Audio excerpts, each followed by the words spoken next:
Hello, everyone, and welcome to another live stream. I'm just going to jump into it and get some people on stage with me because we've not just got Glenn with us today. We've got Brian. Hi, Brian. What's going on, guys? Thanks, Phil. You good? Yeah, I'm great, actually. Sweet. I'm going to shut up now and introduce Glenn. Hello, Glenn. Hi, how are you? Feels like we've got a screen full today. There's not too much blank space.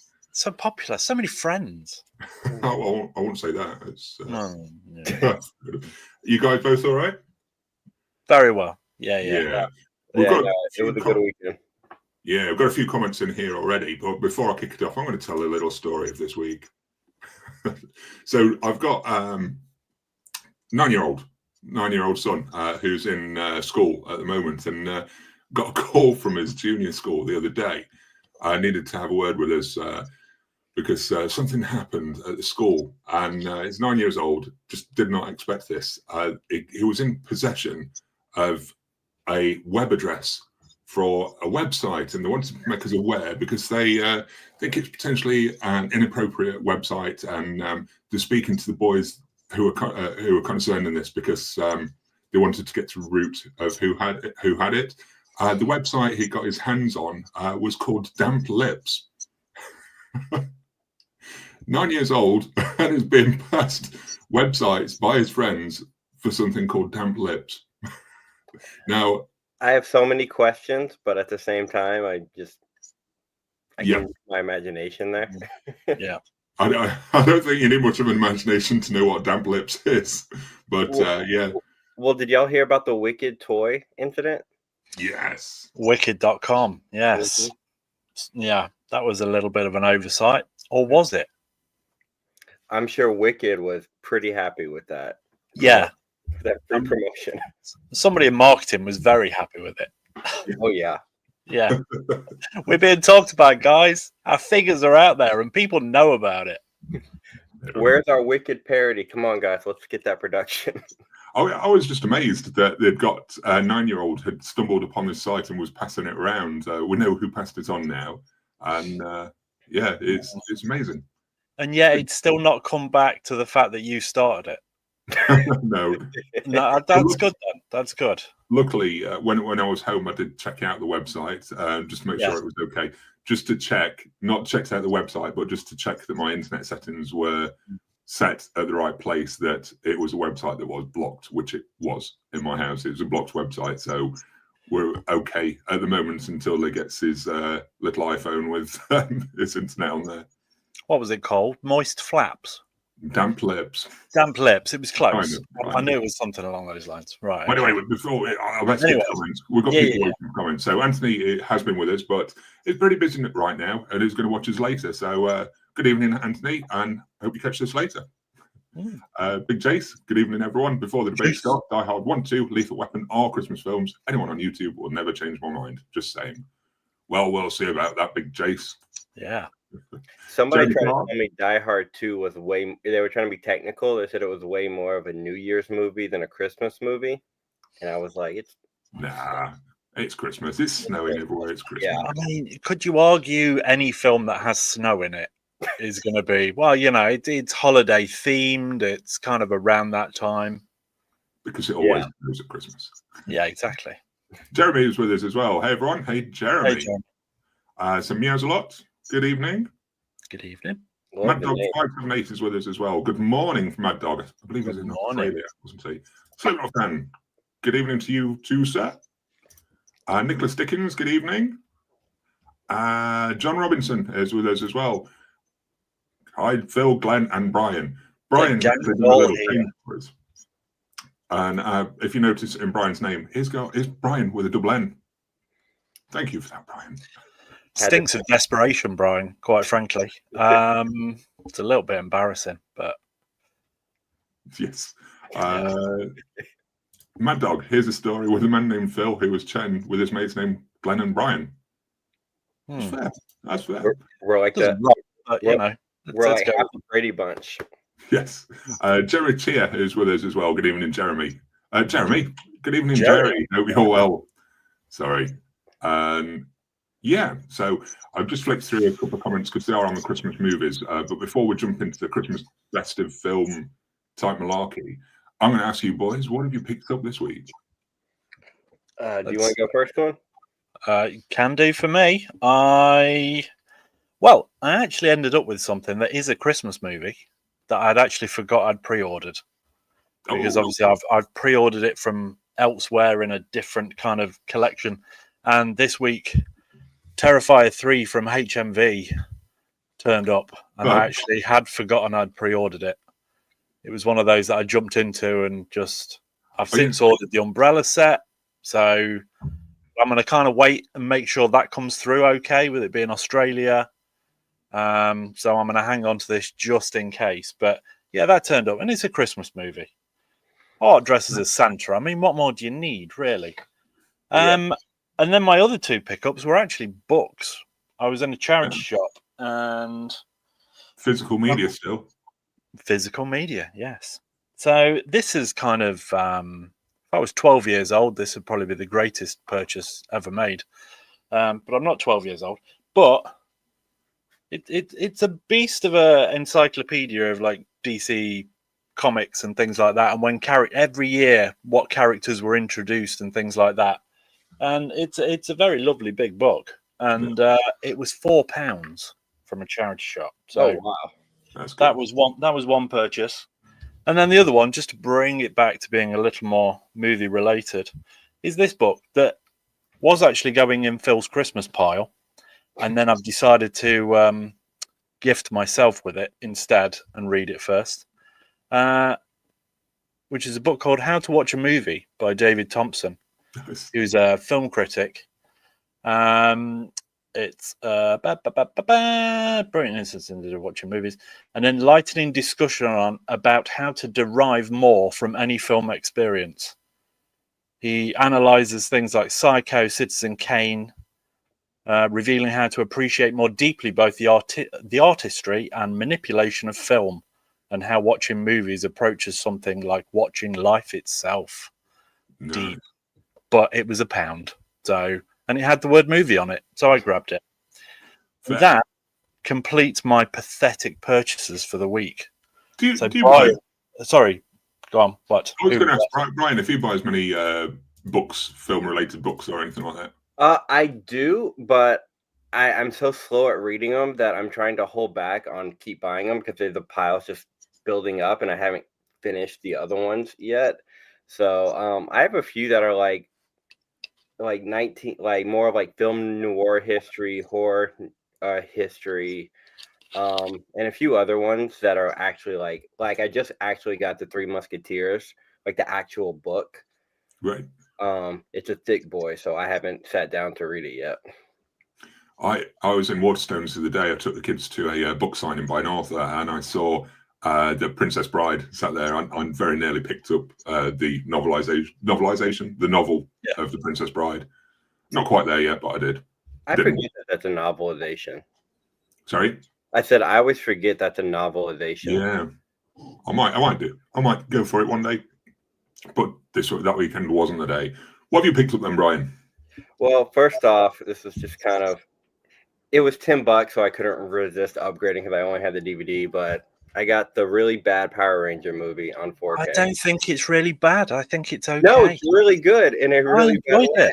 Yeah, it's fun. My only problem with the movie is they went for a more realistic, natural tone, and it's all the colors are muted, and there's like no daylight. It's all dark and gloomy.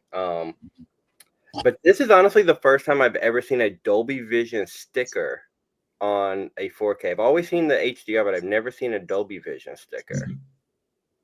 I don't think I've seen any over here. I think we just get the HDR sticker. I think that's all I've seen in the UK. And next, I picked up Hush.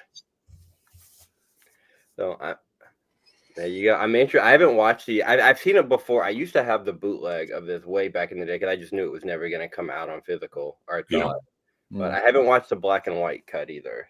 Mine had I got it from Barnes and Noble, and mine had a horrible security sticker at the time. And it was terrible to get off. I've had to try and use a marker on it. You can see where I've been at that if I get it in the light. It made a real mess of that slipcover.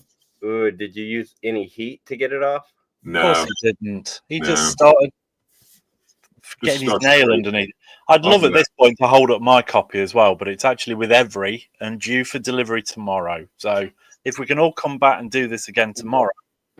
I was about to say, so tomorrow, I think all my Vinegar Syndrome stuff that I ordered is coming in tomorrow. Like the Keep and Congo is finally coming in tomorrow.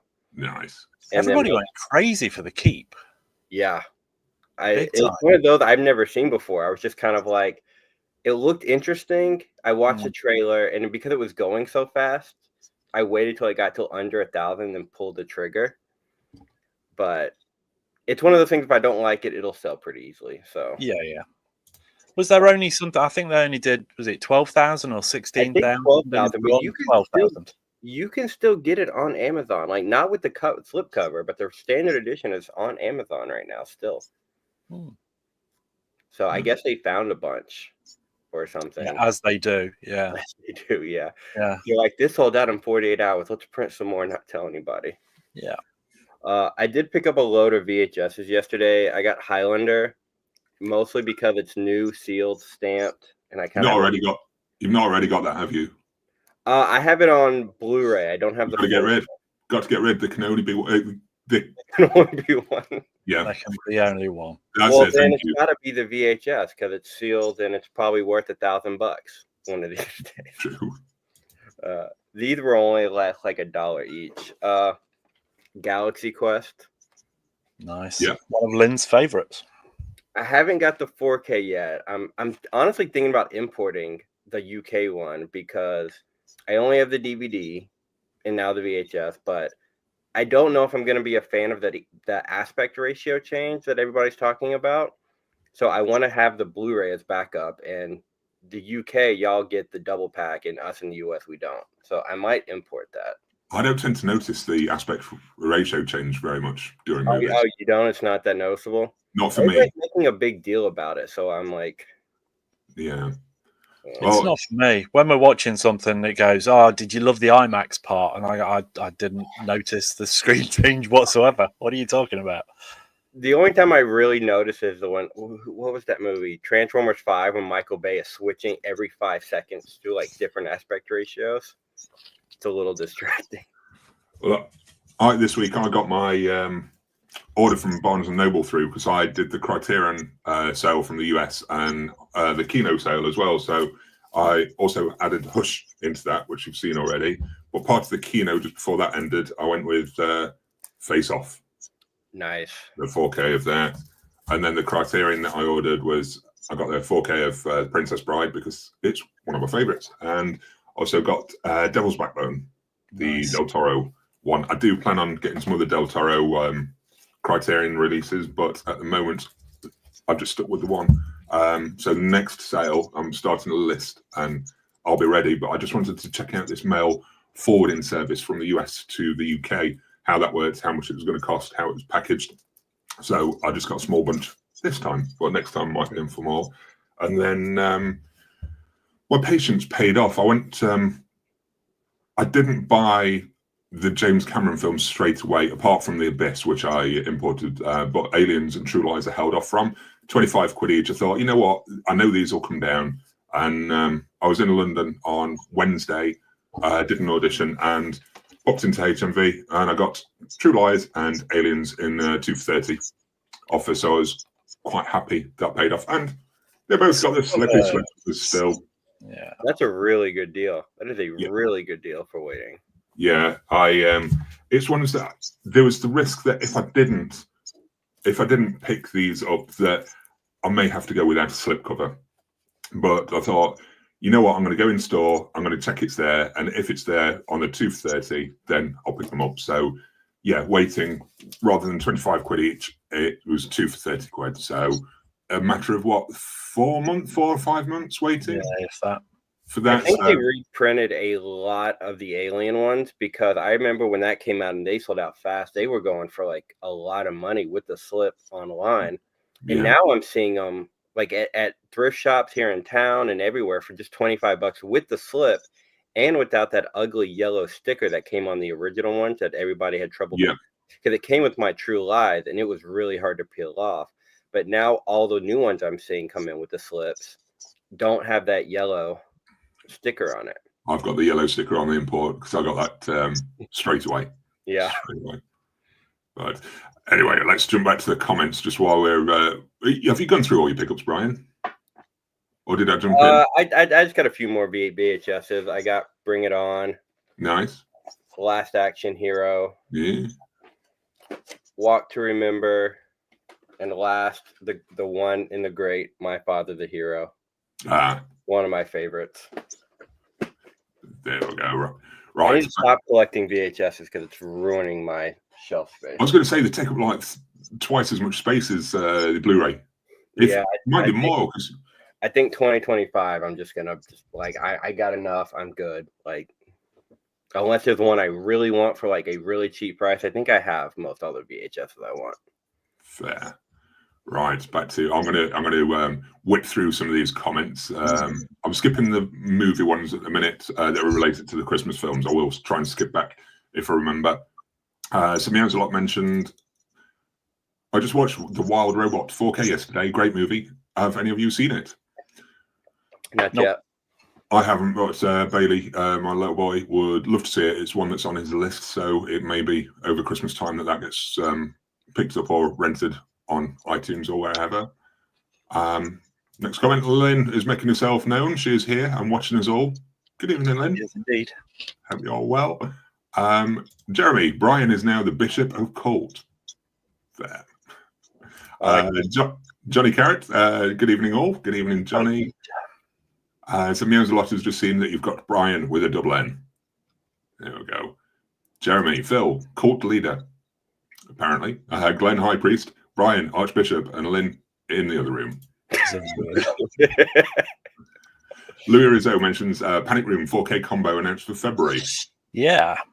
But is that coming out Steelbook only at the minute? That's all they've announced at the moment.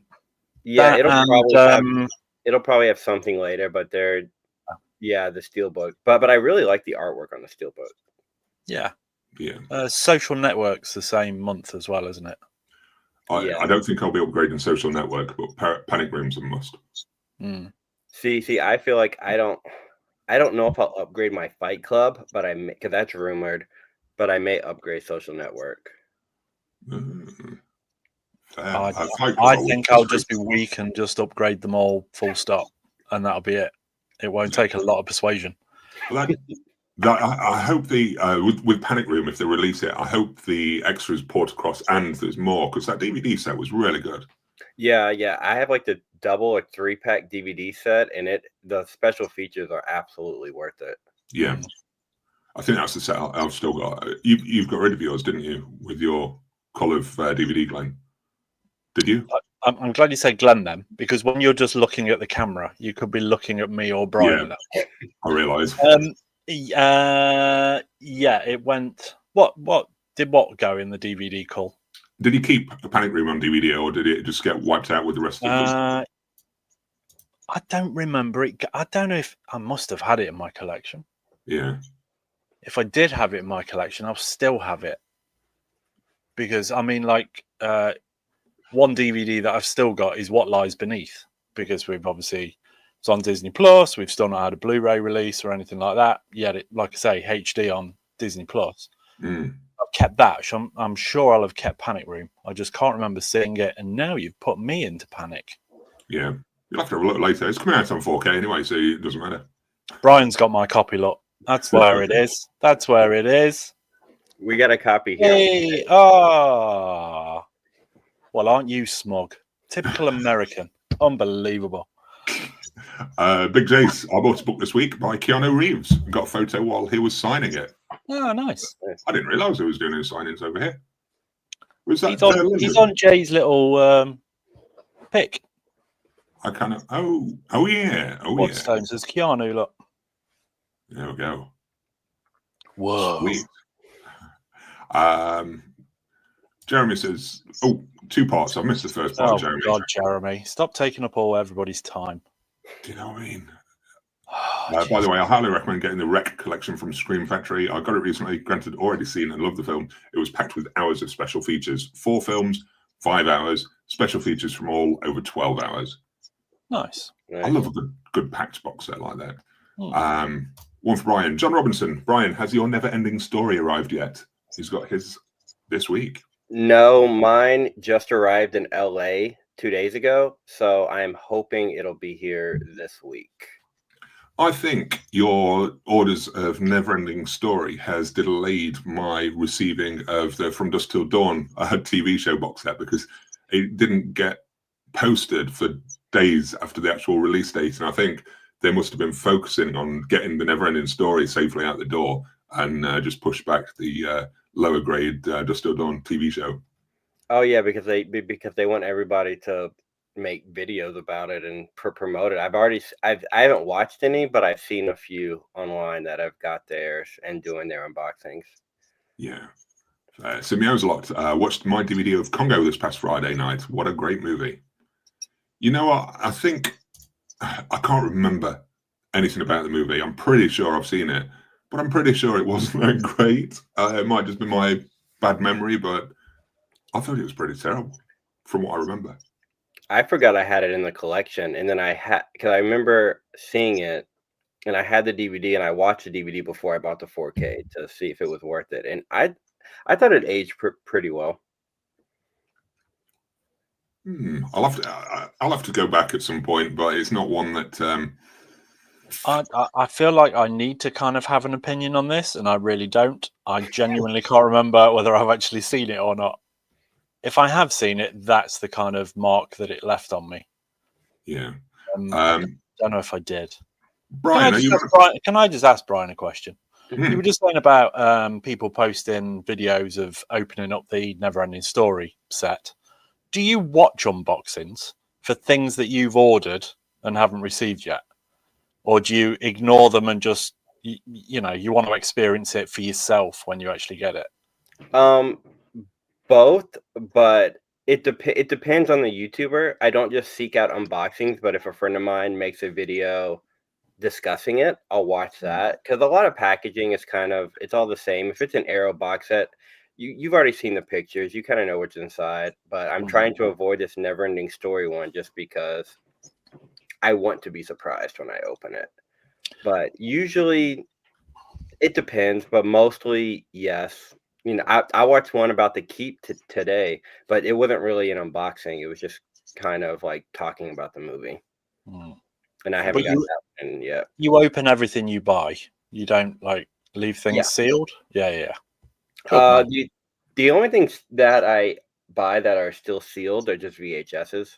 Yeah. Only if they're super, super cheap for $1. It's just kind of like a little weak spot. But no, I open and watch everything. I don't even put it on the shelf until it gets watched. Right. Okay. Bill, he's stronger than us. He's stronger than us. Get rid of him. Get rid of him. Get him off here. Just for Brian, have you got a mic that you can tweak up a little bit? I saw the comment and I tried to turn it up a little bit. I don't know if it helped. I have a really cheap $20 mic, so that's fair. I'm trying to get really close to it, so I don't know how it sounds. It works for me, but mine's really high quality, lot. Jerry Chia, No Country for Old Men arrives Tuesday, the Criterion release. Has anyone got it coming? Have either of you ordered it? I know Glenn hasn't. But... No, it's one that's on my. It's one that's going to go on the Criterion list for when they next have the sale in July. But I'll probably pick it up in July. I was strong. I didn't pick up any Criterions in November, so I may wait till July to pick up the rest, because Criterion doesn't go out of print, and their packaging is all the same mostly. Yeah. Big so there's only one of the three of us that's really weak and picked up a load of Criterion, is what you're saying. Yeah. Yeah. It was me. It was you. Was the import price on them a lot? No, it was the $20 for all four to be posted. Oh, that's not bad. Okay. So yeah, I got the half price Criterion and Kino, and then $20 to import it. And I think it was $5 that I paid to package them all into one parcel. So what, $25, $26, I think. It's not bad. Something around there. Big J says, watched Red One last night. Not brilliant, but it was okay. The Rock was his standard self-character in it. Yeah, I mean, The Rock is The Rock in everything he's in, really. So I'm going to spring from that. and ask you boys if you've watched anything this week and anything worth mentioning. I'm still on my Dawson's Creek thing right now. Oh, did you watch the episode, the horror episode? It's not called The Call. It's called The Prank or something. I think it's like episode 10 of the first season. No, I'm still on. I've been very slow on it because this has been an insane work week. So I'm on disc 2, but I'm just at the beginning of disc 2. Come on, man! I don't want to wait. I know, me either. I feel like I need to reset just to one be of over. There we go.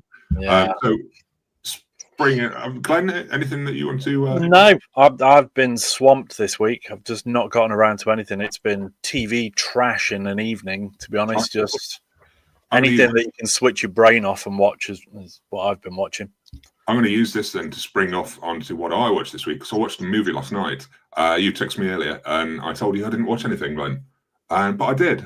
I just didn't want to break into that conversation just then. I thought I'm going to save it. Can I guess? Well, I've seen a couple of articles saying it's a terrific Christmas movie. And You've watched Carry On. That's what you watched. Yeah. You see, I'm tempted by it. I wasn't. And then I've seen the reviews as well. And I thought, it's Christmas related. Should I watch it? I like Taron Egerton. I went in for it. And I'll tell you something, for a Christmas movie, it's the worst Christmas movie that I've seen. There's nothing Christmassy about it, apart from the airport has a couple of Christmas trees in there, and they mention how busy it is for Christmas Eve. That's it. There's no efforts with carolers singing or Christmas music playing, or it even looking anything like a winter type setting. It's like bright sunshine in the middle of LA, which it probably is at Christmas time. I don't know, but it just doesn't feel Christmassy in the slightest. So I don't know where they get it's a great Christmas movie, but it also mentions that, what have we got here? Netflix, fantastic new action thriller dubbed best Christmas movie of the year. Get out of here. I've never even heard of this movie. Oh, it's just hit Netflix on Friday. They give it 10 out of 10 Netflix film compared to Die Hard as outstanding. Fans have already watched it twice. Who the hell is watching this mediocre nonsense twice? Was that Jason Bateman on the cover, on the background? Bateman is Jason Bateman, yeah. Just there with his long hair and baseball cap. It's beyond average. It's forgettable. It's full of plot holes. It's full of bad choices. Comparing it to Die Hard is such a terrible thing to do because it's nothing like Die Hard. It's nothing like Die Hard. The hero, he doesn't make any efforts or clever decisions to try and get the better of them. It's just a fucking deer in headlights. It's average. Don't listen to these reviews. It's absolute nonsense. It's just the most mediocre film that I've seen in such a long time. Such idiocy on the characters as well. The choices that they make. And I've got no strong opinions of it though. About to say, Glenn, out of all of us, there's only one of us who actually still has faith in Netflix movies too. I'm still going to watch it because Phil has got questionable ideas of movies at times. He will watch absolute trash and go, I quite liked it, to be honest. Yeah. And I think so often something will come out and they'll go, oh yeah, we really loved it, you need to watch this film. And Phil gets very quickly swept up in things. And that's why he ends up like this after he's watched something. Yeah. I'm going in thinking, got nothing else to watch at the minute. That's it. That's my level of expectation. Oh, so we'll see what I come out with. It's just stupidity at times. There's nothing particularly heroic about it, and I'm trying to avoid spoilers, but there's a sequence where he makes a choice with. I'm trying to avoid spoilers, but where everybody dies at the end, I just thought it was so unbelievable. It was just, yeah. I can't say, but it just because I've said I'm going to watch it. So yeah, the amount of disbelief you need at certain things it's just too much. I was just like, how the hell did he do that? So you're telling me it's a film and not a documentary? Yeah, it is. Oh my god!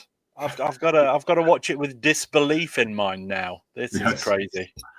John Robinson, Taron Egerton is no Sid James. That's right. Barbara Windsor is no Jason Bateman. That's fair. And Netflix carry on making crap films from Big Jace. Absolutely. Big Jace, carry on spoilers. There we go.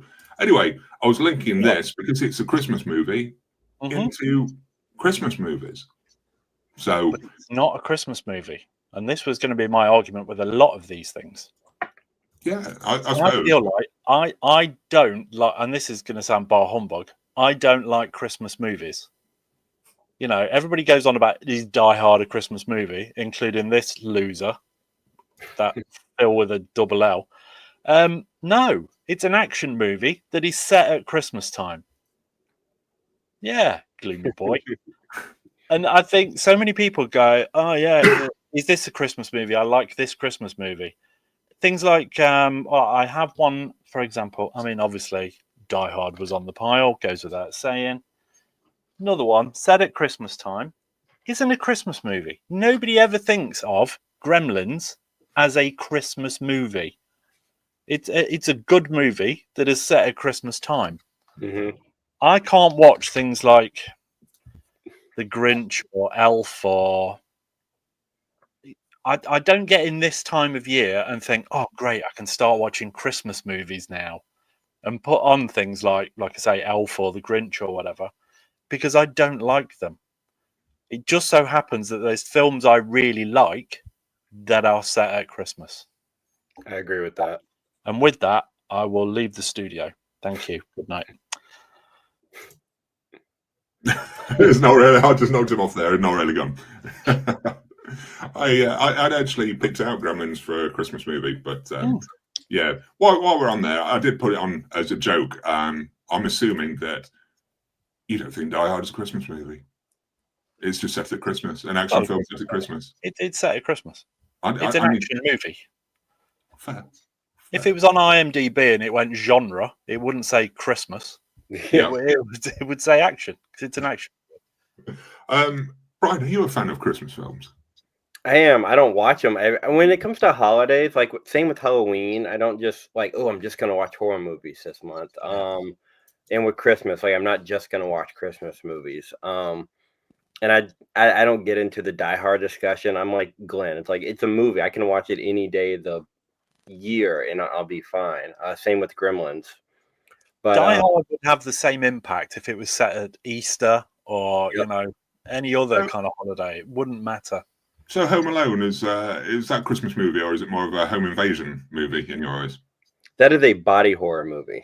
But the body horror isn't enough for me in that movie.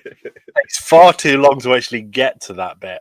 Yeah, for it to happen. As a kid, I remember that bit so strongly, and then when I rewatched it a few years back, it seems to take like an hour and a half before they even break in the house, and it's like, what is happening? I'll stay out of the Home Alone one because I don't think it's that great. But now, have you got any strong feelings on Elf, Brian? I don't not like Elf. I just think Elf is massively overrated.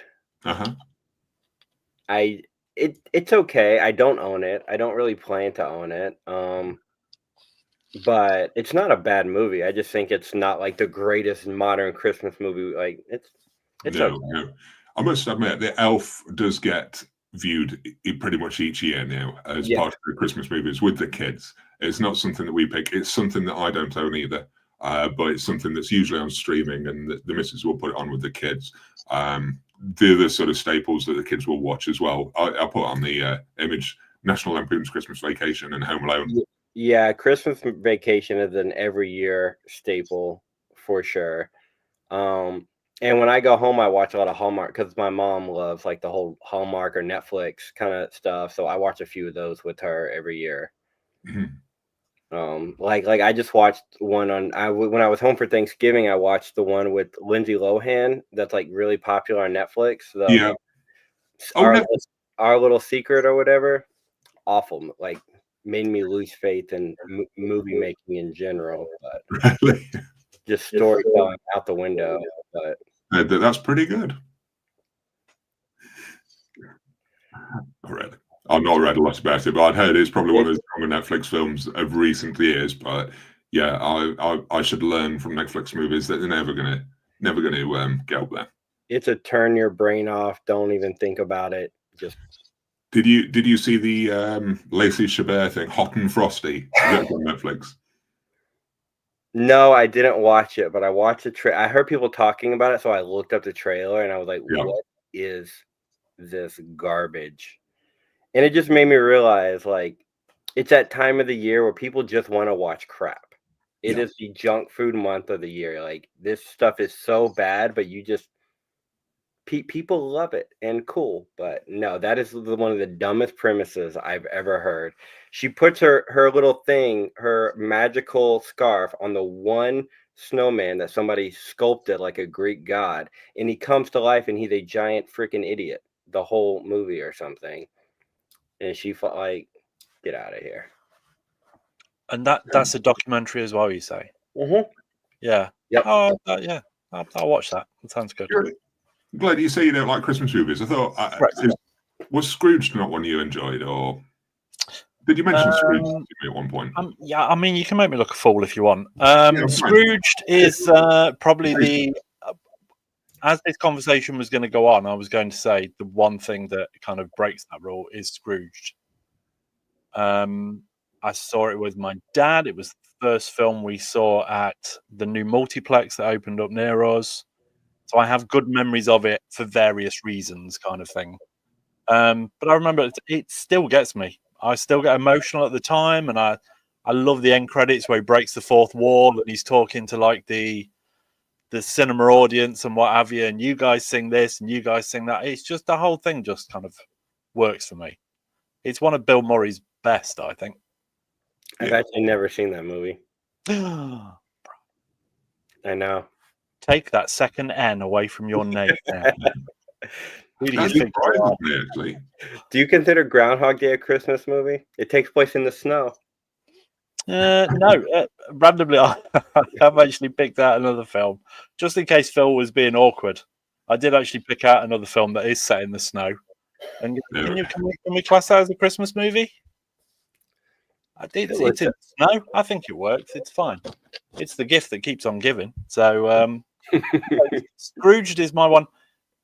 Can I thoroughly recommend Scrooged to you then, Brian?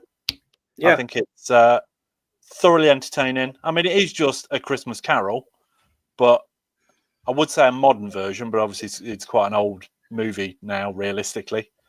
But Bill Murray's on top form throughout, and it's just it's a good feel-good. It's a tolerable Christmas movie, and there's not a Lindsay Lohan in sight. Hey, you sold me. We go. I don't know why I've never seen it, to be honest. Like, it's something that I should have grown up with, but it's just one of those that just fell through the cracks. I've just never seen it. It happens. I've got a pile here of my non-Christmassy Christmas movies that I have on physical media. But before we jump into that, and before we jump into other Christmas set films that aren't necessarily Christmassy, I'm going to jump back to the comments and see what others have been saying. I'm going to scroll all the way to the top because I know a few people jumped in quite early on. Big Jace, obviously, we had Die Hard 1 and 2, Lethal Weapon, Christmas films, Christmas set films. I think they're great. Any strong opinions on those ones from you boys? Any movie where a naked hooker jumps off a balcony coked up, I'll consider a Christmas movie. It's all the snow again, isn't it? It's all the snow, yeah. Yeah. Hey, sucked up her nose before she jumped out the window. Yeah. Hey, there's more snow in Scarface than there is in Lethal Weapon. So I could add Scarface to that list. Is Scarface a Christmas movie? We should start a campaign. Make Scarface a Christmas movie with him, just with all the with the beard. Here we go, Jeremy Carr, Die Hard, Batman Returns, Iron Man 3, Gremlins, Black Christmas, Puppet Master versus Dynamic Toys, Mobile Suit Gundam, and of course Trancers, some of my favourite holiday films. I mean, Black Christmas is cheating because it's got Christmas in the title. I mean, that's just not fair. That's wrong. Well, doesn't Shane Black put Christmas theme in every movie he makes? Isn't that like his thing? Pretty much. Well, Yeah. myself and Phil have definitely pulled the same movie, which is Kiss Kiss Bang Bang. Yeah. To go down that route, yeah. Christmas movie. I've only seen really that good movie. Really good movie. I've only seen it once. I don't remember it very well. Again, not a Christmas movie. A movie that's set at the Christmas time. Yeah. Yeah. On to Jeremy mentions Black Christmas. Now, everyone raves about the original, but I actually quite enjoyed the remake. Not the latest remake, the remake before the remake. Mid-remake, yeah. Mid-rake? Yeah, the one it I quite got a kick out. It was trashy, but I quite enjoyed the remake of Black Christmas. Either of you boys remember it, or is that just me? Am I on my own? I think I saw the remake of Black Christmas once, and I wasn't into it. And then I tried to watch the original. Is the original Black Christmas the one with the woman from Superman? Yeah, Margot Kidder. Okay, yeah, I did see that one. I think the transfer I saw just looked really old, and I just couldn't. It just was too dark and felt too low budgety for me. Yeah. I'm not really that, because that was 70s, right? Yeah. I'm not really. I'm very slowly getting into 70s. When it comes to 70s, I'm much more into the quirky TV 70s than the dark, edgy movie 70s. That's fair. Now, the latest remake of Black Christmas was awful. Absolutely awful. I've not watched either remake. I do have the original that Brian's talking about on, because who released it over here? Was it 101 Films? Yes. Yeah. I think it was Scream Factory in the US. Yeah, I think it was Scream Factory here. Nicholas Dickens, Jaws: The Revenge is the worst Christmas movie. I mean, Jaws: The Revenge is the worst Jaws movie, let alone anything else. But didn't they make a Christmas like Santa Jaws or something? Isn't that a movie, Santa Jaws? Maybe. It sounds like an asylum movie.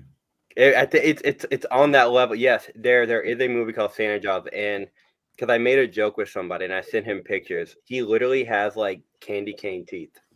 The shark. It is the cheapest thing, but it is a real movie.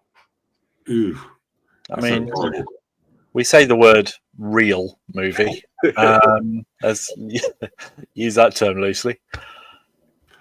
Sorry, I'm just flicking through the comments to try and find where we got to with the other recommendations. Anything else you want to shout out while I'm fluffing about? One that was mentioned there is another one that I put on the pile, which is Batman Returns. I mean, I was just about to ask about Batman Returns. Yeah. I just got the 4K box set. Instead of Criterion in November, I bought the box set, the 4K box set of Batman finally, and revisited those. And yeah, I think Batman Returns is like one of my favorite ones for sure, and definitely not a Christmas movie, but very much set at Christmas. Very much. Yeah, Big Jason, very, very Harold and Kumar Christmas in 3D. I've got that. I haven't watched it. But I picked it up because it was a 3D movie, and I was quite into the 3D films at one point. Have you seen it? I haven't seen that one yet. No, I don't. I've only seen White Castle.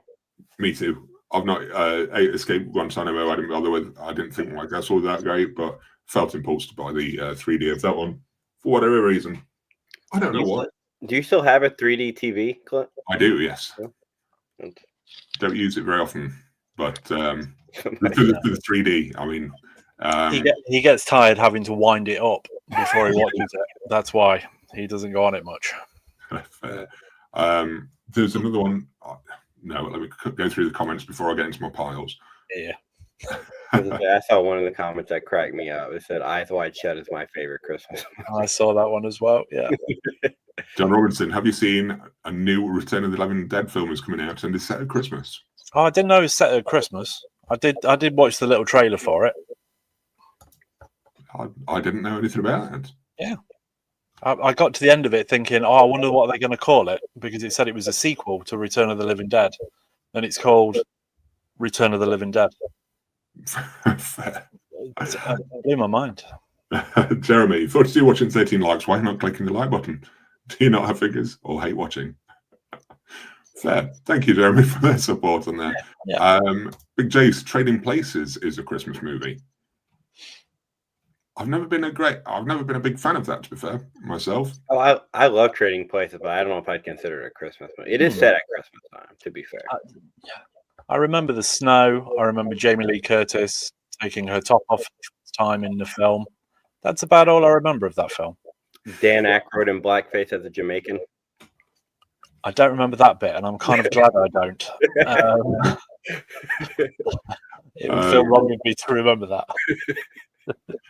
Type 40 Doctor Who. Even if I had remembered it at this point, I'd just go, I don't remember that. I don't remember that at all. If Santa Jaws isn't already a thing, let's make it with AI. It's apparently a thing, isn't it? Well, I'm gonna look it up because now maybe I got the name wrong. No, IMDb will be like 2.4 or something. Larry Quarterwitz, Eyes Wide Shut is my favourite Christmas movie. I've not seen that since this cinema. No, I haven't. I've got a very nice Kubrick box set, but I've still not. That's the one. Yep, you can watch it on Tubi right now. And hold on, I got one. Hold on, look at this pic. I'm gonna zoom in to this. You see, he's got a candy cane like thing as a. Oh, terrible. Why are his eyes glowing? Because it's Christmas lights. Yeah, it's like Rudolph's nose, but it's a shark's eyes. Mm-hmm. I love this poster where he's got a Santa hat on his golf pin. That's really nice. That's horrible. Yeah, no expense spared. Somehow it's 4 out of 10 on IMDb. It's probably one of those movies that's so bad that people are like, "This is fun." Yeah, potentially. When they're absolutely drunk out of their skull. John Doe Juggalo is with us as well. Good afternoon, evening. Hope you're well.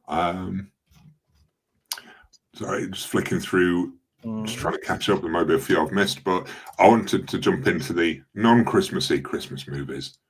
These are the ones that cause the most discussion and probably the most recommended, because the ones set at Christmas time are generally the most fun. I think, anyway. More fun. Remove that crap off the end of the list. Which one? P2. P2. Rubbish. Absolute rubbish. You know, it's funny, Glenn. A image of that came up on my Instagram the other day, and I clicked on it because I thought of you, and then it was just a picture of like her with the axe and her like with basically just a boob shot of her. Because that's how they promote the movie. Just want to give a shout out. Larry Quarterwitz is first time with the show, and it's sent us a super chat as well. First time on the channel. Thanks to Slipknot for recommending it. Don't forget Reindeer Games, A Fleck, and Cines. So that was going to be one of my things. So I put it on the poster, and it's one I still have here. And I think this was one. I don't know if we spoke about this before, Brian, but you weren't a fan. Is that right? I don't remember it being any good, but I've not seen it since it came out. I really enjoyed it. I had a lot of fun with it, and I think it's Kino that are releasing this, isn't it? Yeah. And their disc looks terrible. It doesn't look like they've put much in it at all, because this one's already got the director's cut. We've got the audio commentary, behind the scenes featurette, and I think all that the Kino offers is probably an extra commentary or so. So does it not have the director's cut on it? Yeah, that's the director's cut one.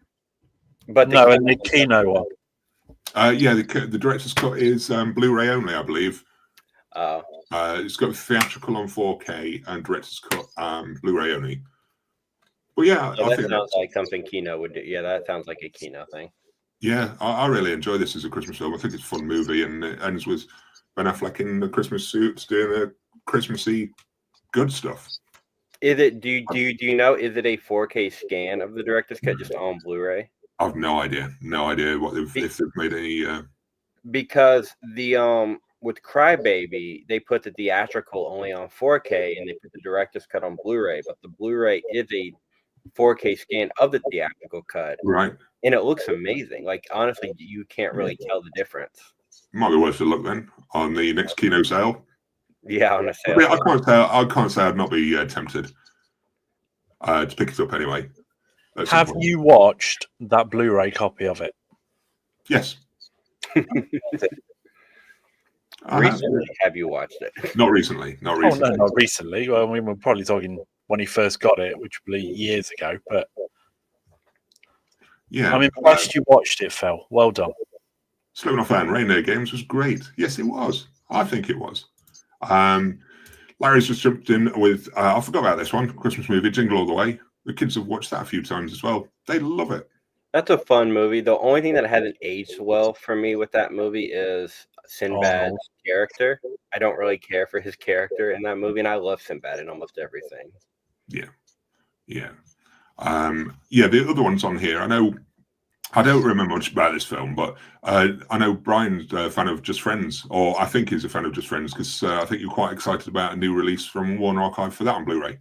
Yeah, no, I'm stoked for that because I have the German Blu-ray. Yeah, it's a terrible cover. I think you've shown it. Oh yeah, well, let me get it. It's awful.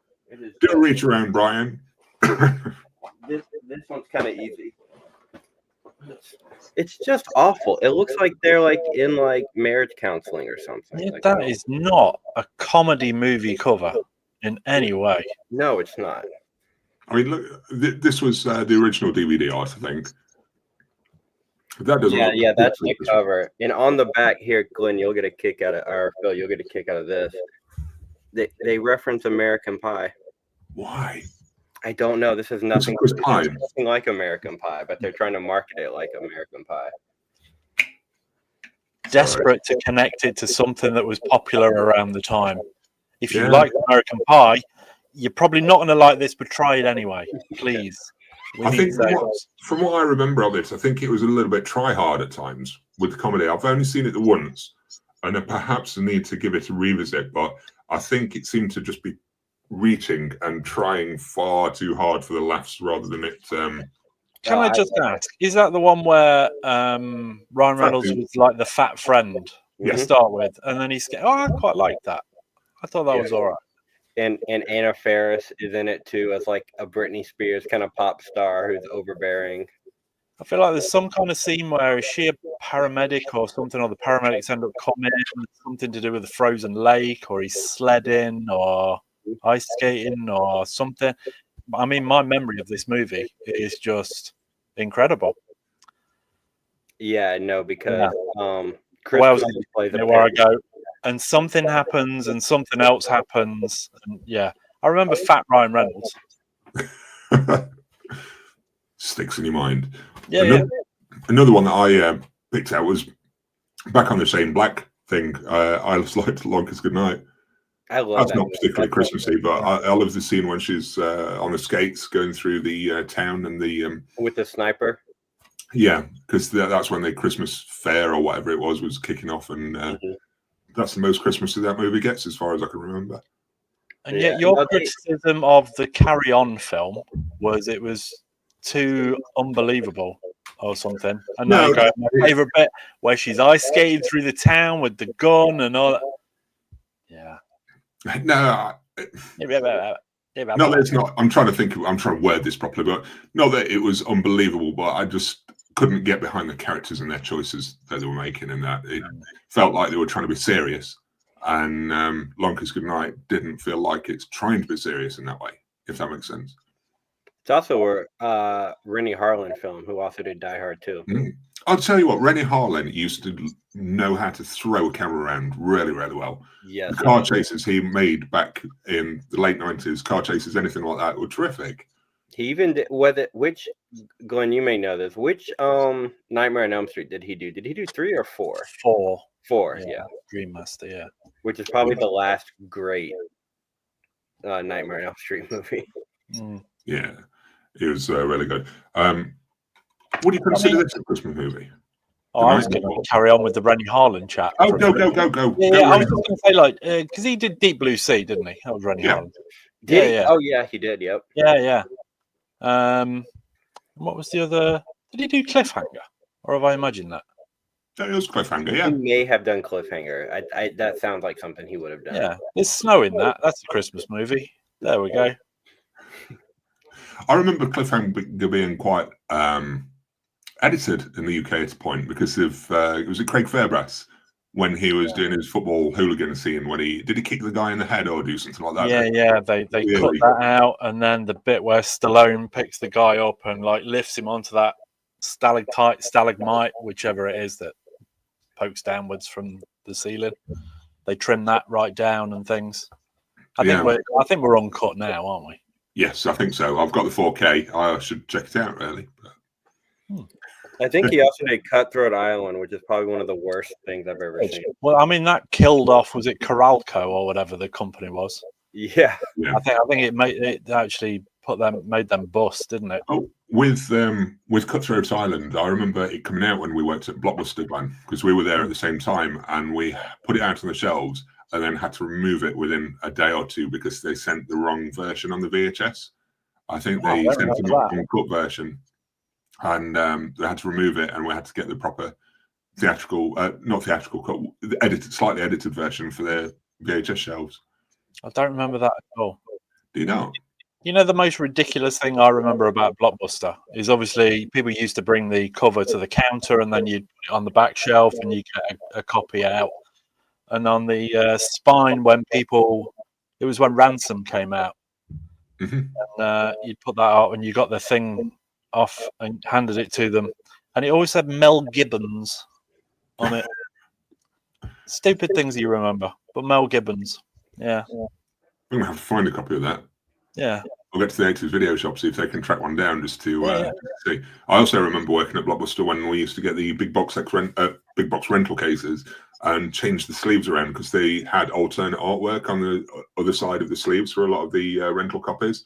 Yeah. And we changed a bunch around and got told off for that because we were confusing customers. Well, we genuinely did confuse customers. You'd have people going, "Is this a new one?" Well, no, you rented it last week. It just had a different cover. Read it, man. It's the same write-up of the same film, starring the same people with the same name. It's the same film. Calm down. Yeah. I also got on the pile. I know I mentioned it already, but I got Christmas Vacation Blu-ray, and I've pulled this out as well because it's one of my few remaining steelbooks. That's a nice tins. It's okay. It's that side. What a random biscuit tin for you to still have. I know. Oh. And inside. I don't know if these still work. If anyone... I don't know if it's UK. Is it UK? What? If anyone wants the digital copy code.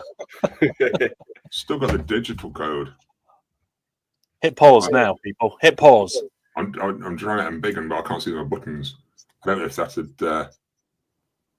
Tilt it, Phil. Tilt it a little bit more. Yeah, there you go. There we go. If anyone can use it. I don't know if it's still working. Don't know how to use it. Thank you. But yeah, I was trying to get to the inside cover. Carving the turkey. Is that Blu-ray and DVD or a double Blu-ray set? It's Blu-ray and DVD. Nice. Yeah, so one of my few steelbooks is a Christmas movie because I never fancied paying extra to upgrade it or change it because once a year doesn't matter when it gets watched probably once a year. Nah. Yeah, I just have the Blu-ray. I haven't updated. That'll be when it's on sale for $10, maybe. Yeah, fair. Other Christmas one I'd got was The Night Before. I quite enjoyed that. I can't remember much about it, but I thought it was okay. I just remember the church scene cracking me up when he gets high and he has to go to the church with his wife for the nativity scene or something. He's high the whole time. That scene cracked me up. Yeah. There's do you watch many Christmas horrors? Who? Either of you. I thought exactly the same thing. We'll I know like Glenn's way more of a horror guy. Well, Better Watch Out, I think, is a really good horror Christmas movie. I have not seen Terrifier 3 yet. I'm waiting until my big set comes in to see that for the first time. That's with is that the one with the dude that you were in Pam with? Yeah, Levi Miller. Who I would disagree with you here, Brian. I thought he was awful in that. He just ruined the whole thing for me. Better watch out. I was quite looking forward to it, and then every time he was on the screen, I could have smashed my TV. It was awful. He ruined the film. Was he the kid that turned? Yeah, The evil kid? yeah. I kind of dug it. It's one of those things. Okay, that movie's one of those things. I get what you're saying because my favorite characters are the two kids from The Visit, the girl and his best friend, his stoner friend. I even like here's a funny story. So the boyfriend, he was on set for one day and then he had to leave to go do Power Rangers because he was doing that. But Look at you going full circle. Yeah. But I feel like Better Watch Out is also a movie. Once you see it once, and if you don't know the twist, it's really good. But after you know the twist, it's a can't different. rewatch it. I can rewatch it, but it's not the same.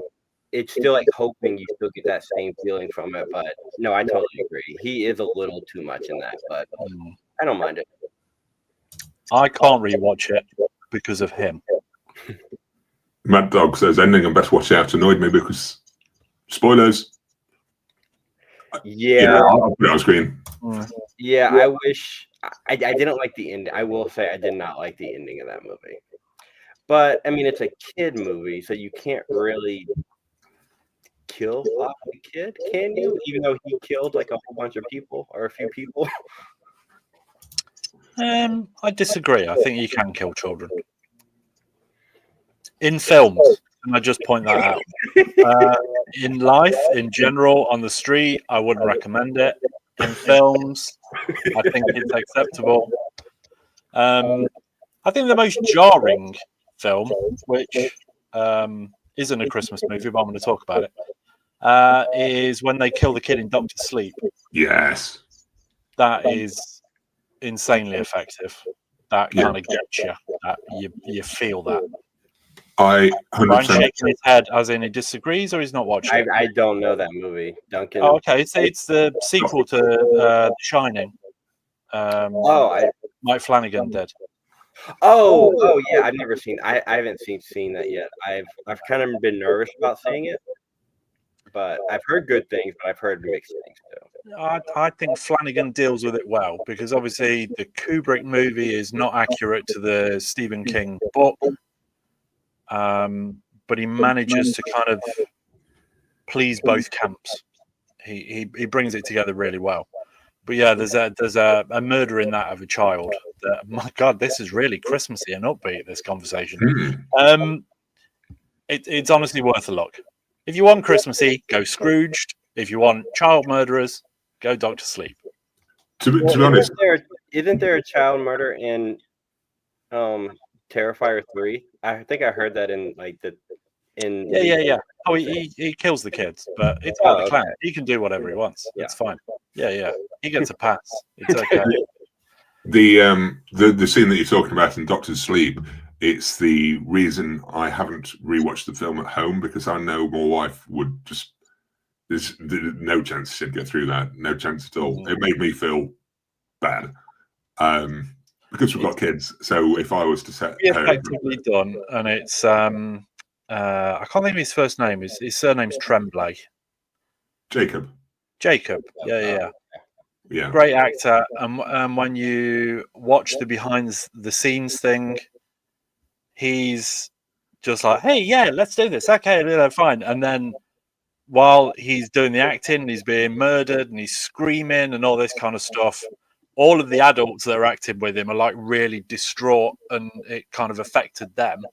And then as soon as Mike Flanagan yells "cut," Jacob Tremblay's just up again. That was great. Okay, where's the food truck and all that kind of stuff? And just absolutely fine with it. And all of the adults are just left in pieces after it. Very effective. Absolutely.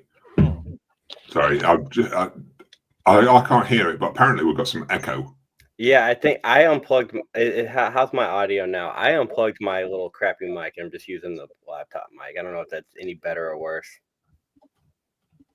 It sounds no difference to me. Okay. I did notice the echo, but I didn't know if it was Glenn or me or me. I've turned my speakers down as well, just in case it's giving feedback. So let me get this crappy little $20 Amazon mic out the way. Nicholas Dickens, I think better The than Mist this? has I mean, the look at this. devastating ending of all time. Yours looks a lot more phallic than mine. I mean, I'm not going to do a Donald Trump on it. Start miming anything. But yeah, it is slightly. Here it comes. Oh, it's there. Look, it's going that way. Oh. No, Like, it's not. what's that movie? I don't know why that reminded me of a movie with this dude trying to do a hot dog. I forgot the name of the movie. I don't know. That's just brain farting. Where it keeps prodding him in the face. Yes. Yeah. Oh, what was that? I can picture it now, but I can't think what that was. Was that? I can't remember what that was. Yeah, I was like, It was something. I can't remember what it was. yeah. Yeah, I remember it.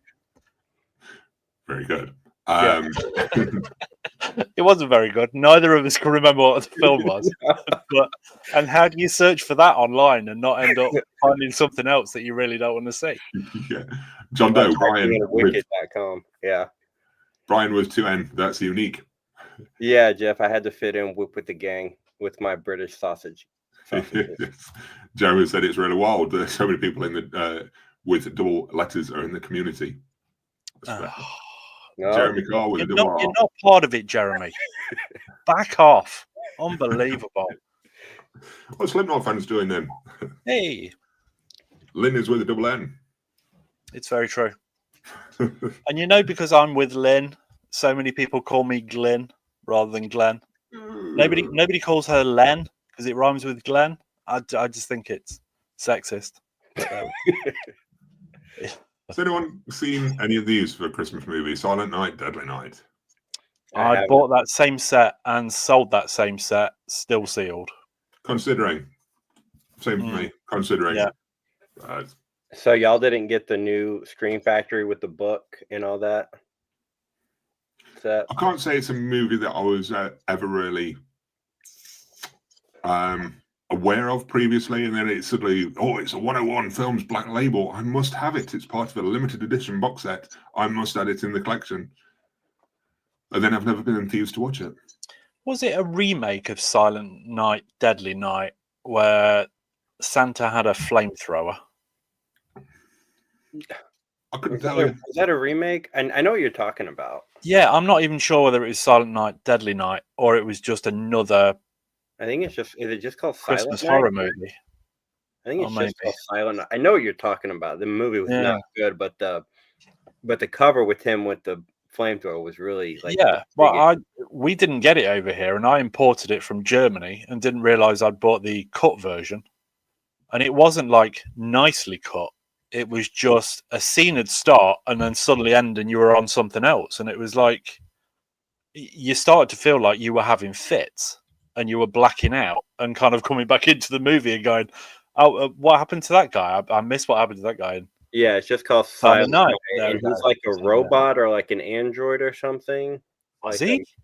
Yeah, well, because he's, or maybe it's a mask. I don't know. It's got Malcolm McDowell in it. Yeah, I think it was just a mask. I think it was maybe it was a mask. I don't know. What was the one with? This is an older movie, but the one with the opening scene and was that a Christmas movie where the girl gets killed with the guitar wire, but it's like Christmassy lights all around, or the Christmas lights? And that's not the start of the original Black Christmas, is it? Maybe it's the start of the original Black Christmas that I'm thinking of. It's been a while since I've seen it. I can't remember whether that is or not. That popped in my head, but I'm not saying I'm right on that one. One Christmas horror that I did enjoy that I've only seen once, I need to revisit, was Krampus. I've only seen that once too. I own it on DVD, and I've only watched it once. I'm quite surprised that didn't blow me away. No, I enjoyed it. I'm quite surprised following the Trick or Treat re-release that they didn't follow it up with the Krampus one. Yeah, I thought it was okay, but I've just not watched it since. Not. What's the next big holiday after that? Because he did Halloween, Christmas. Should we Valentine? Or an Easter Bunny one? Is it Michael Dougherty? Yeah, Mike Dougherty. Nicholas Dickens just added, if you want a dumb cheesy film, Violent Night with David Harbour. That was so underwhelming to me. It was us as well. I liked the premise, and like the first 10 minutes, I thought, oh, okay, I'm probably going to get into this. Although he started off in a pub that was supposed to be in England, but quite clearly, none of the other actors in there were English in any way, shape, or form. But yeah, I kind of like. It's another one of them though, where they go, you know, at any film they'll go, oh, it's Die Hard meets something, Yeah, and they clash together two films, and you try and ignore it, but it gives you an idea of what you think you're going to get, and then you really don't get it at all. Yeah, I like David Harbour though. I think he's really good. No, David Harbour was really good. I remember the trailer just was like blew me away, and then I saw the movie and I was so underwhelmed, and then everybody kept praising it. I'm like, am I not seeing something? Because it's just okay, but I don't plan to ever revisit it. I think I thought it was just going to be okay, and I waited till it appeared on Netflix. So I'm glad I didn't pay for it in any way. I think it suffers from, like you say, Brian, the trailer setting certain expectations and then the film not delivering on it. It's and I think or spoiling the best bits. I think he's like perfect casting for that too. Yeah.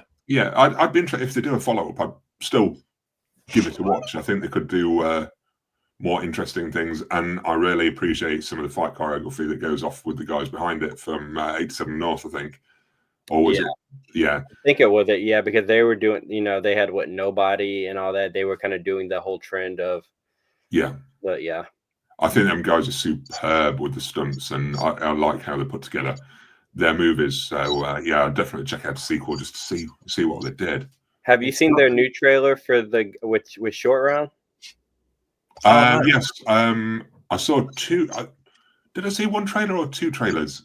Yeah, you sent it me. I was just kind of no, I'm not into. I genuinely thought you were going to say Novocaine with not Randy Quaid, Jack Quaid. That looks quite good. But back to Ke Huy Quan. Yeah. Yeah, I couldn't pronounce his name, so I just call him Short Round. Yeah, I'll probably pronounce it wrong, cool. But we'll run with it. I think I saw a trailer which was literally the behind the scenes stunt footage. Oh, it may have been that, yeah. Yeah, I'm trying to see what the film is called because I can't remember if the full trailer came out. I think the full trailer, because that's the one I saw. I saw the full trailer for it. Was it called No Small Parts? Maybe, I don't know. I'm just having a look through his upcoming Love Hurts. That sounded like it. It was it. Probably was, yes. Wasn't it? Love Hurts, from the producers of Nobody and Violent Night. A realtor is pulled back into the life he left behind after his former partner in crime resurfaces with an ominous message. With his crime lord brother also on his trail, he must confront his past and the history he never fully buried. Love Hurts. Yeah, Mad Dog said it in the comments. Love Hurts. Yeah. I thought that looked good. I think that's a Valentine's release, right? Yes. Let me get the exact date. For the US, at least, we've got the 7th of February. So I'll try and check it out on my own.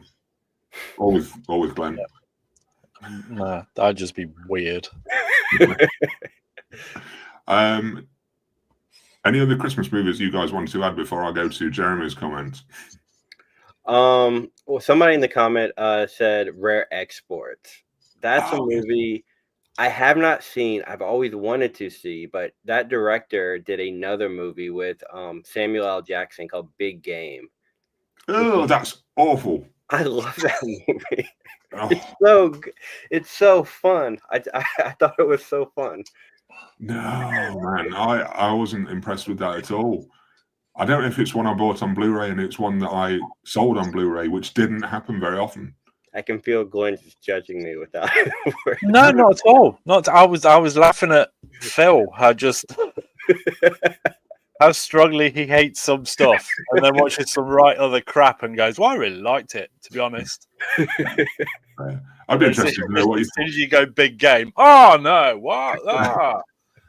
No, I thought that was below average for me. I don't remember a lot about it, but I think it just disappointed on so many levels because I wanted something different out of it.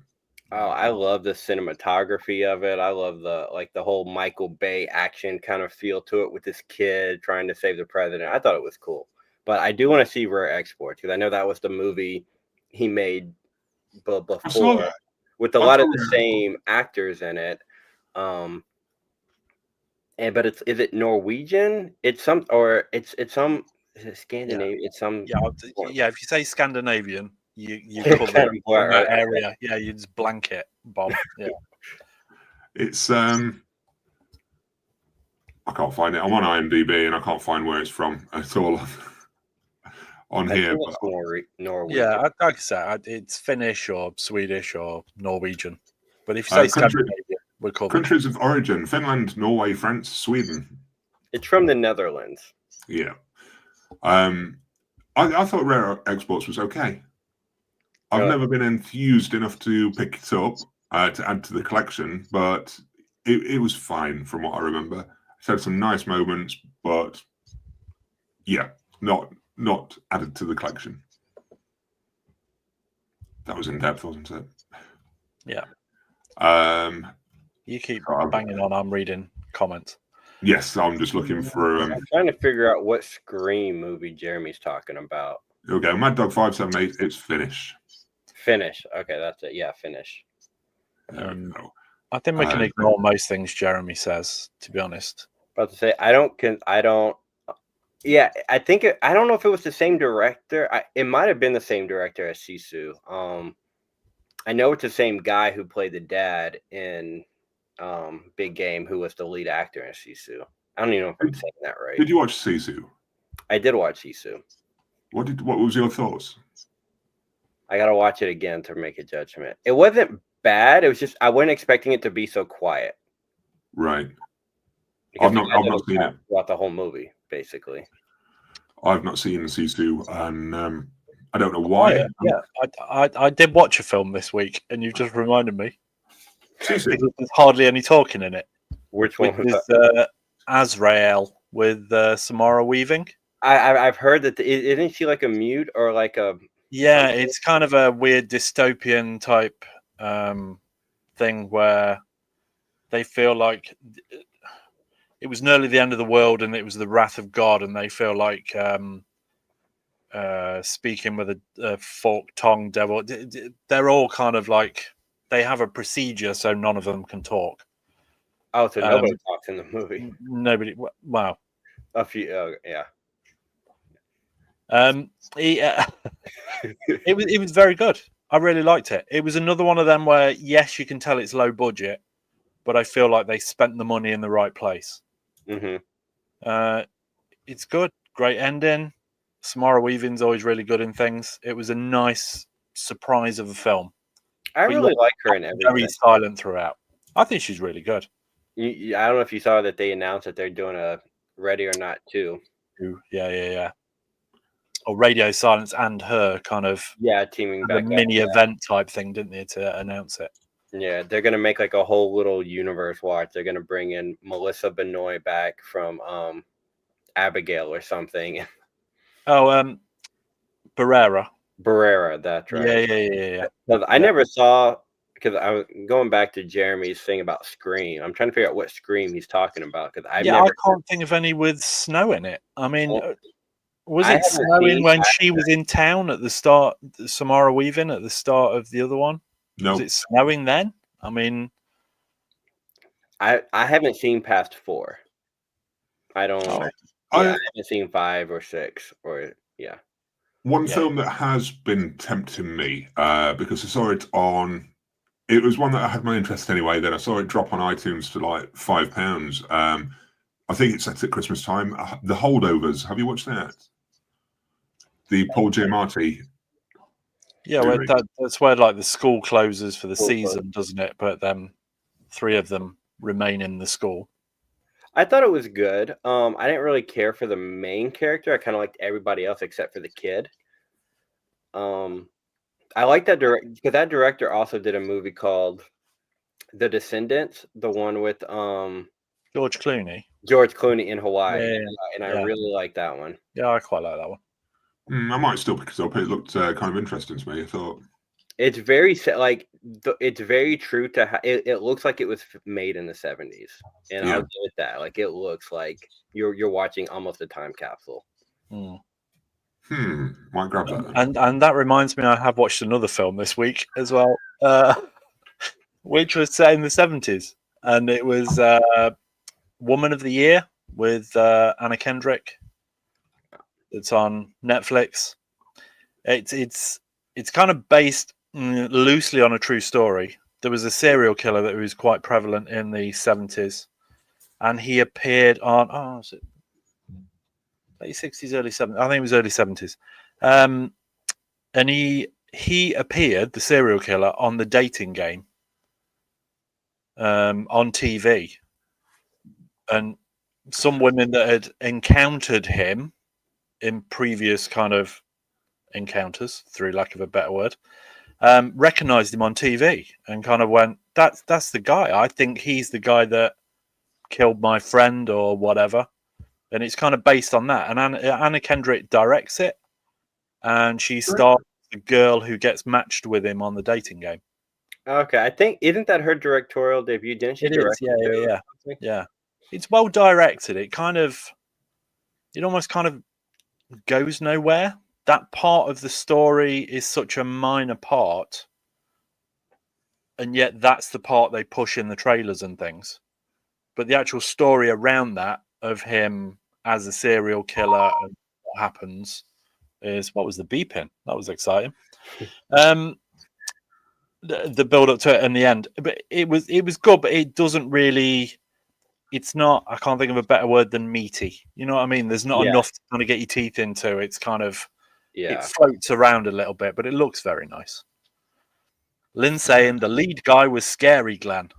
He was quite unnerving. Yes, he was very good. I've just been trying to get this picture that Jeremy sent to show why Scream is a Christmas movie. So I'm just trying to get it uploaded and everything because, sorry, that's why I've been kind of out of the conversation. So thank you, Jeremy. Thank you. I hate when they do like sequels and they just name it the same thing, like Scream. The Scream, and then shut up, Jeremy! Wasted all of that for that. Really scary movie.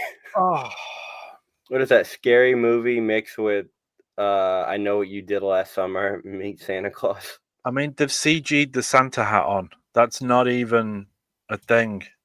Just fair, right? Anyway, comment again, Jeremy. Comment again, so I feel like I can reach into the screen and throttle you. Since holiday movies are pretty much once a year thing, do we need to own them in our collection? No. I think a lot of these that we're talking about, even though they're Christmas settings, they're not particularly Christmas movies. No, because most of the ones we've talked about, I can watch any. I don't watch them during Christmas. I watch them any other time, like Just Friends, Die Hard, Lethal Weapon, A Long Kiss Goodnight. I don't watch those during Christmas. I watch those whenever. I only watch Die Hard on Christmas Eve because it's a Christmas movie. John Robinson has just said go, and I completely forgot that was set. Yeah, at Christmas. Was Go set in Christmas? I've only seen Go once. I think I just got it. I just saw it for the first time this year. I picked the Blu-ray up. Sorry, I've literally done that because I got cramp. That was out of print for so long in the UK, and its price was going well up, and then suddenly out of nowhere, I'm not sure why, it got a re-release. And I think only in the UK too. We didn't get a re-release yet, so I've been debating importing it. Yeah, it's. I think it's relatively cheap to pick up again, but they did another. Yeah, I think I picked it up in HMV. It was like £7 or something. I'm going to go and get it because I've still got cramp, and it'll stretch my leg a little bit while I'm doing it.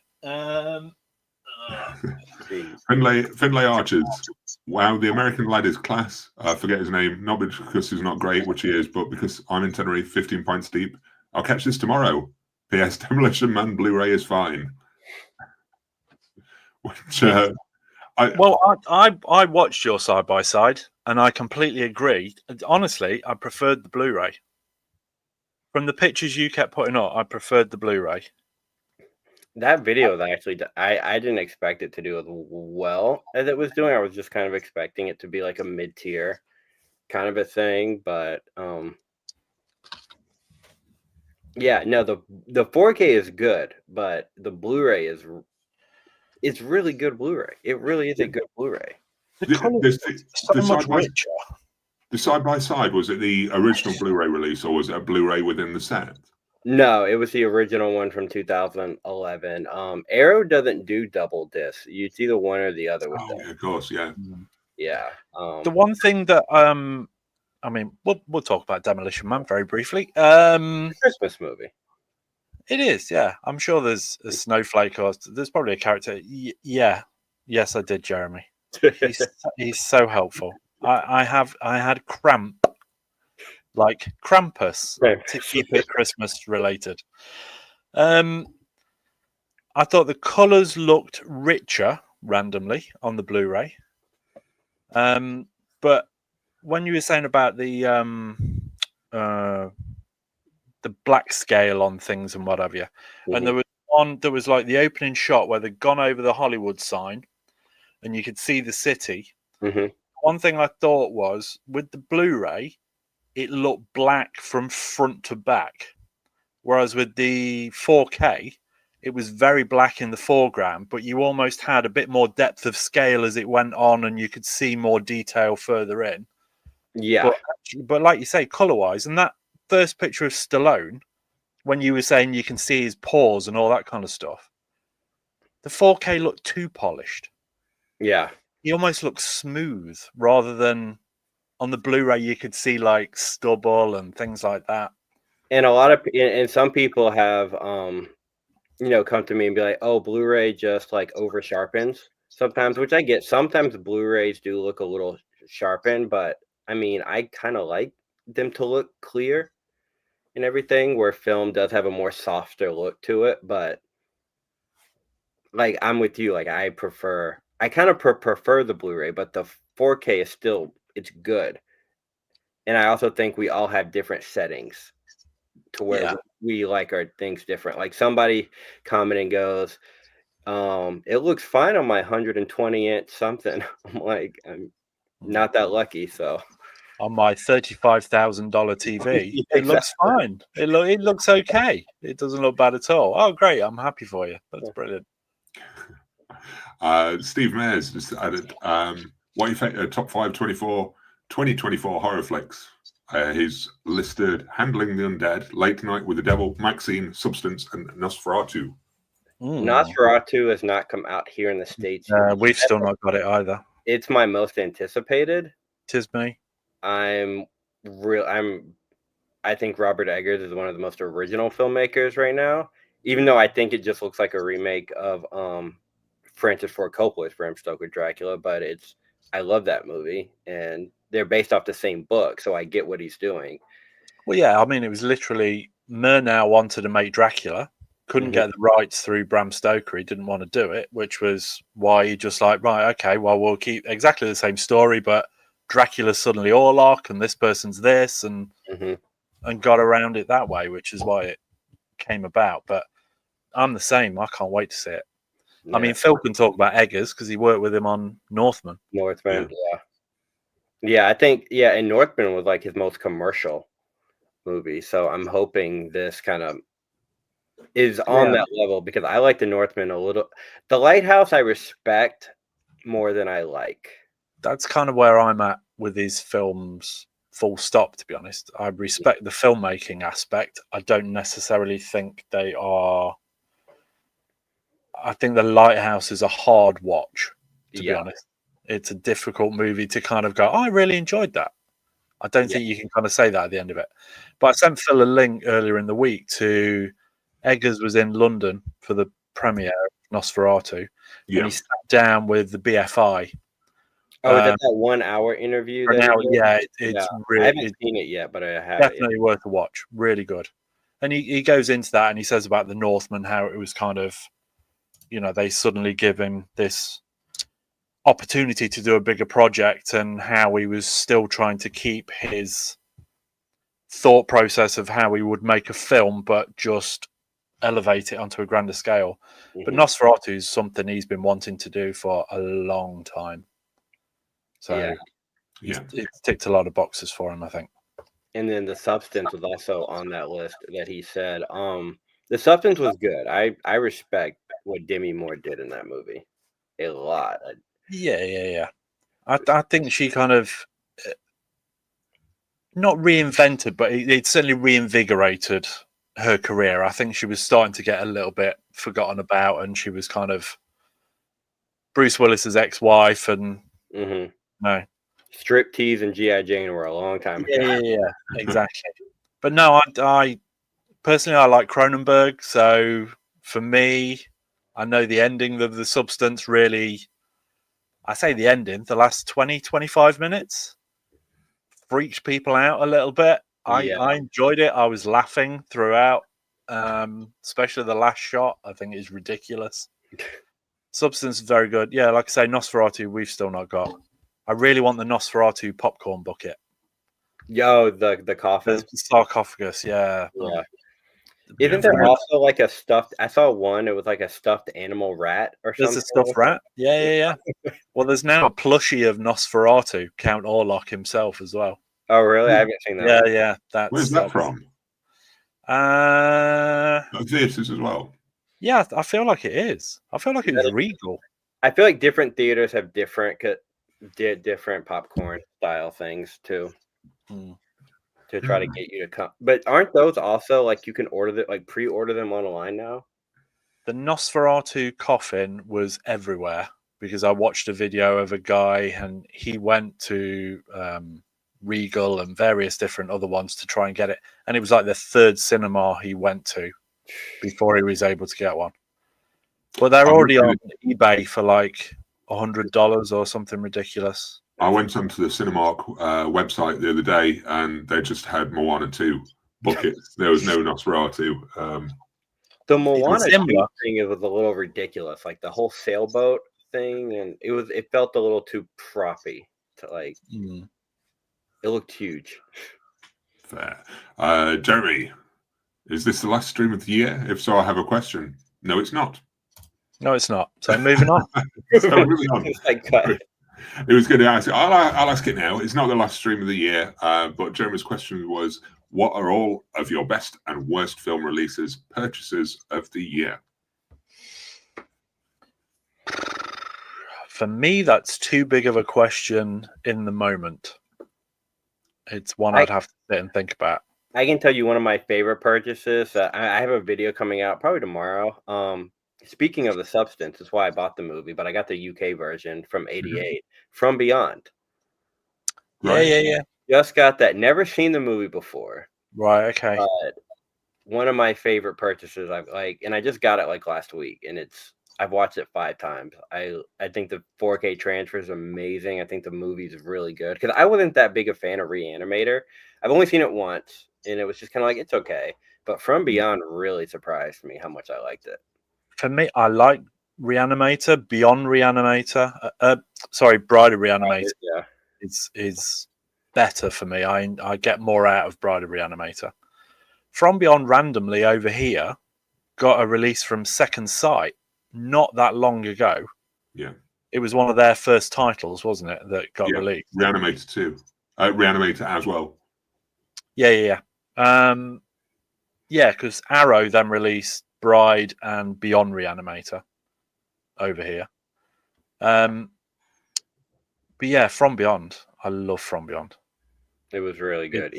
So that's one of my most recent favorite, and I love the artwork. The artwork 88 because I hated the artwork that Vinegar Syndrome did back in. I think they released a 4K earlier this year, and I hated the artwork so much. I'd never even gave it a chance. I can't remember what the Second Sight one looked like. I'm gonna go. Keep talking, Phil. I'm wheeling back. I think one of. I've not watched it, but I think the title that I got most excited about receiving this year was the Mexico trilogy that Arrow put out. Because I'm a big fan of Rodriguez, and having the upgrade on Desperado I was happy with, and the extra features just to go with it. So it was the set that I was probably the most excited about this year. Yeah, I was gonna get the set, but I already own Once Upon a Time on Blu-ray, so I just ended up getting Desperado on 4K Yeah. with that one. I just It wasn't Steelbook. You didn't get a yeah, Steelbook? yeah. It was just a steelbook. Yeah. I have it somewhere. That's fair. I think that was probably one of my favourites, but it's unwatched. Go on, I Glenn. noticed yesterday that Once Upon a Time in Mexico, people are just selling the individual title out of the box Alright. set. Oh, really? There was one for like £8.50. And there was a moment where I went, oh, it's the new Arrow release. Should I? But I've still got the German import of the trilogy, and I'm just keep that. Yeah. Yeah. I'm trying to think of a worst purchase. Yeah, I'm trying to think of the worst. I mean, American Pie is definitely one of my favorites, just because it came out on 4K. Yeah. So, because of you and Phil, I ended up picking up American Pie. I was in a moment of weakness in HMV. Yeah, well, I've noticed they have now announced the individual release, the non kind of box set one. Oh, did they? Yeah. Oh, I didn't know that. Can I just present that very quickly? That was the original Second Sight release that we got. Oh, I remember that art. See, that artwork's way better than Vinegar Syndrome's. Vinegar. The Frighteners was another cracking disc as well this year, that German import. This is you see, that's beautiful. That's a thing so, of beauty. like, yeah. That's the reason I got it. Even the back is like better, but Yeah, that's better. It's so good. Randomly, I mean, I follow Barbara Crampton on Twitter, and she posts the picture of her from Beyond more than any other picture. Did you know? So I talk about this in my video coming up, but I've never. This is my first time watching it. Right, okay. Maybe a little vulgar for this channel, but you can see a little bit more than you're supposed to when downstairs when she's in that outfit. The lingerie is kind of moved a little over to the side. I love the fact you politely said downstairs. Yeah. You know, it's kind of like the website your son is looking at. That gives you yeah, moist flaps or whatever. Damp lips. Yeah. Bringing it back. Steve Mayers did say, I was fortunate enough to see an advanced screening of Nosferatu in LA. It's my favourite Robert Eggers film since The Witch. The Witch was really good. I love The Witch. I don't have it on 4K. I really hate the artwork. That's like, I'm sorry, I just don't think that like sketching drawing that Second Sight did. Yeah, I'm just not a fan of that. I hadn't seen it until I started working on The Northman. I think it was when I landed the Northman job that I actually picked up The Witch and rushed to watch it to learn a bit more. So. Yeah, American Pie Standard Edition, 88 films, February the 24th. Oh, okay. Yeah. But I think it's got a reversible sleeve. It does. Well, I'll show you that. We're all running off the shelves. I'm still looking at what are the pickups I've made this year. I don't think there's been any worse pickups that I've got rid of. Probably some old DVDs that I picked up, but it's more for because the DVD has a clear, so it's just an image for like the clear case for the Blu-ray. Oh, okay. So it's not really reversible. It's just more inside art for the clear Blu-ray.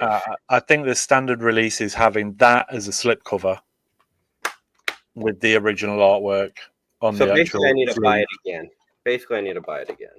Yeah, and then that on the original artwork. You probably don't have to buy it again, but having seen how many times you have bought it, you might as well buy it again. Well, I need the regular Blu-ray without this banner so I can see more boobies. The Blu-ray doesn't have this ugly banner on it. Fair. All right. I think we've run a bit over on today. Is there anything else you want to talk about or add while we're here? Apparently, we're both echoing. Yeah, we're not now. Yeah. Sorry, was there anything else you wanted to talk about on this stream while we're talking Christmas movies? I'm trying to think. Are there any Christmas movies that y'all are going to watch before Christmas that y'all haven't watched yet? I'll be watching. I'm going to watch Carry On, which is a wonderful film that's set at Christmas time. I think there's just, everybody seems to love it. Everybody with taste seems Look to at that. love Unilad says it. new 10 out of 10 Netflix film compared to Die Hard. It's not going to be 10 out of 10. Fans have already watched it twice because they're idiots and they have all the time in the world to watch the same film twice. It only came out the other day, didn't it? Like Friday, Wednesday or something? Friday. Yeah. Was it Friday? And they've watched it twice. Yeah. Get a life. Jesus. Can I say Jesus at this time of year? I think it's okay. I would like you both to watch it, and we can have a proper chat about it. But I'll give it a chance. I didn't even know that movie came out. Because I look at that cover and it looks like he's an astronaut to me. I just see the blue suit and I just think astronaut. Yeah. Did that take place in the U.S. or London? It's the U.S. It's meant to be LAX. Oh, okay. I've never been to LAX, so I guess they dress in blue. He looks like an astronaut to me. Yeah. Oh, TSA. Yeah, that makes okay. TSA does it. Yeah. So I think what was the two films I said to Brian? Scrooged was one. What was the other one that hadn't watched? Watch Scrooge. Scrooge is on the list, and yeah, there was one more. You said was it Dr. Sleep or Dr. Sleep? Thank you. Yeah. Dr. Sleep, yeah. So I think you should recommend two things that I should watch and Phil should watch. Phil won't watch them. I will. Christmas movies? No. Any movie. I didn't say that. Take that word out of your mouth. What's wrong with you? Well, you kind of put me on the spot, so I don't know. Okay. I'll have to think about that. Two movies that I would recommend. Hot Frosty. Okay, that's never happening. Did you actually watch it or just watch the trailer? No, I watched. Well, that doesn't count. It's got to be something. You can't watch a trailer and go, that looks crap. I'm going to recommend it to people. I'm like looking around trying to think of movies. I mean, I don't know. Don't worry, I'm not going to put you on the spot. Yeah, I'm kind of just like, I don't know. Tokyo 3 has just commented. Good evening, all. Sorry I'm late. It's quite all right. And on that note, say bye. I'm sorry, it is just bad timing. But we're just wrapping up the live stream now. So I wanted to thank everyone for watching. And unless Brian or Glenn has got anything else to add, I'm going to jump out. All good. Yeah, amazing word on the Demolition Man. Oh, thank you, Brian. Yeah. Thank there you. We go.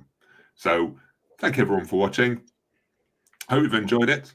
And we'll catch you all soon. Bye. Bye.